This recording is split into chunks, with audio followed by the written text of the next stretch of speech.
కాకుమాన్ రాజశేఖర్ గారు. ఆల్రెడీ విద్యకు సంబంధించి ఇంగ్లీష్ మీడియం చదువులపైన కుట్ర, కొంతమంది ముసుగేసుకున్న మేధావులు బయలుదేరారు. వాళ్ళ పిల్లల్ని మాత్రం పెద్ద పెద్ద కార్పొరేట్ స్కూళ్లలో ఇంగ్లీష్ మీడియం చదువులు చదివిస్తారు, మనవాళ్ళని చదివిస్తారు. గొప్ప గొప్ప సామాజిక వర్గాలు వీళ్ళంతా, ఈ మేధావులు ఆల్రెడీ బయలుదేరారు, ముసుగేసుకో ఉన్నారు. వీళ్ళు మేధావులు ముసుగులో ఉంటారు, చంద్రబాబు నాయుడు గారి కోసం పనిచేసే మేధావులు వీళ్ళు బయలుదేరారు. ఇంగ్లీష్ మీడియం పోతోంది రేపో ఎల్లుండో. సిబిఎస్ఈ, ఐబీ, టొఫెల్ శిక్షణ, ట్యాబ్లు, నాడు నేడు ఆగిపోయినట్టే. ఆఖరికి ఏదైతే చెప్పుకున్నారో పిల్లలకి ప్రతి పిల్లాడికి ఇస్తాం, నీకు 15,000 నీకు 15,000 అన్నారో అది కూడా యగనామం పెట్టేశారు. ఈ విద్యా వ్యవస్థ ఇక్కడితో క్లోజా? ఒక గొప్ప సంస్కరణలు తీసుకొచ్చారు జగన్మోహన్ రెడ్డి గారు. ఈ దేశంలో ఎవ్వరూ తీసుకురాని సంస్కరణలు. ఏమైపోతున్నాయి ఇవన్నీ?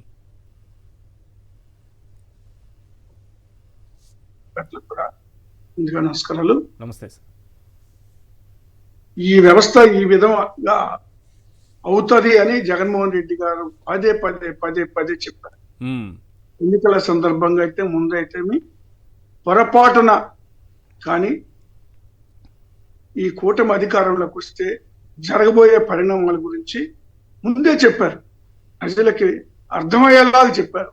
కానీ మరి ప్రజల్లో మరి ఎంతవరకు మరి వాళ్ళ మాటలు విన్నారు, లేదా ఈవీఎంలు ఎంతవరకు పనిచేసి వాళ్ళకు అనుకూలంగా అనేటువంటి అది దేవుడే నిర్ణయించాలా. ఏది ఏమైనా చంద్రబాబు నాయుడు గారు చెప్పేటువంటి మాటలు అంటే ఎంత స్పష్టంగానో లేదా నమ్మబలికే విధంగా ప్రజలకి ఆయన చెప్పడం అనేటువంటిది ఆయన వెన్నతో పెట్టినటువంటి విద్య.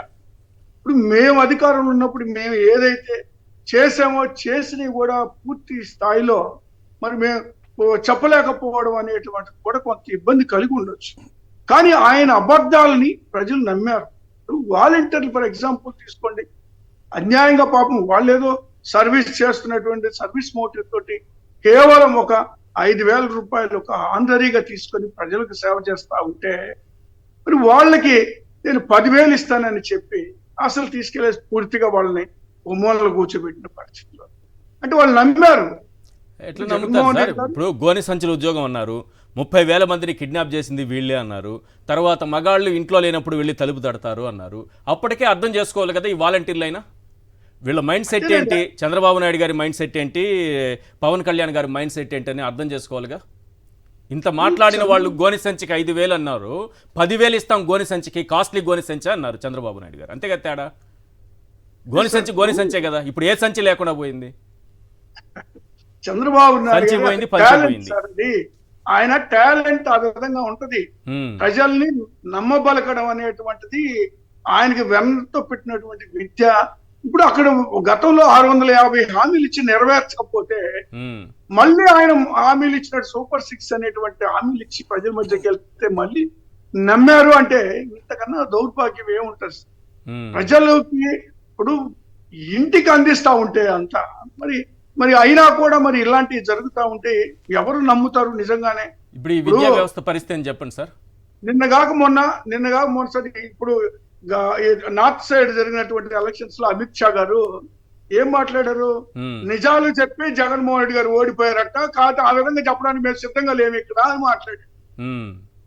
అంటే నిజానికి దగ్గరగా వాస్తవాలకి దగ్గరగా ఉంటే రాజకీయాలు అనేటువంటిది కష్టం అనేటువంటిది ఇవన్నీ చూస్తుంటే అర్థమవుతుంది. అబద్ధాలకే ప్రాధాన్యత పెరుగుతా ఉంది. మరి ఏదైతే ఇచ్చిన హామీలను తొంగలో తొక్కినా కూడా ప్రజలు మరి ఆలోచన చెయ్యని పరిస్థితులు. ఇప్పుడు తల్లికి వందనం చూడండి, అది ఎలా ఉందంటే తల్లికి వందనం తండ్రికి ఇంధన కార్యక్రమం మాత్రం యథేచ్ఛగా జరిగిపోతా ఉంది. ముందు ఏర్లై పారుతా ఉంది ఆంధ్రప్రదేశ్ లో. ఈరోజు చూస్తే కూడా మరి ఆదాయం కూడా ప్రభుత్వానికి 6,000 కోట్ల పైబడి ఆదాయం ఇప్పటికే వచ్చినట్టుగా తెలుస్తా ఉంది. మొన్నటికి పండగలప్పుడే మరి ఆయనకి ఇబ్బడి ముబ్బడిగా లాభాలు చూస్తే ఇప్పుడు అక్కడ నేను ఒకటే చెప్తానండి, ఇప్పుడు ఎంతమందికి పిల్లలుంటే అంతమందికి ఇస్తా అని చెప్పినప్పుడు ప్రజలు కూడా నమ్మేశారండి, గుడ్డిగా నమ్మేశారు. అంతేగా సార్. 15,000 ఒక పిల్లాడు ఉంటే 15,000, ముగ్గురుంటే 45,000 వస్తుందంటే ఎవరైనా నమ్ముతారు కదా, ఆశిస్తారు కదా, మంచిగా చదివించుకోవచ్చు అనుకుంటారు కదా. కాదు సార్, గతంలో 650 హామీలు ఇచ్చి నెరవేర్చలేదు కదండి.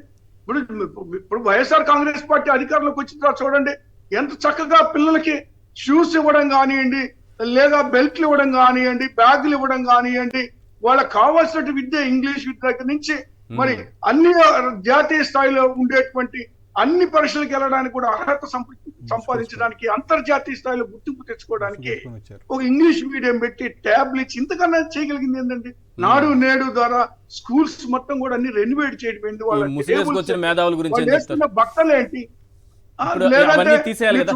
ఇప్పుడు ఏంటంటే ఆ పిల్లలు ఉన్నత స్థితికి ఎదగకూడదు సార్. పేదవాడి పిల్లలు, వెనుకబడిన వర్గాలకు సంబంధించిన పిల్లలు ఉన్నత స్థితికి ఎదగకూడదు.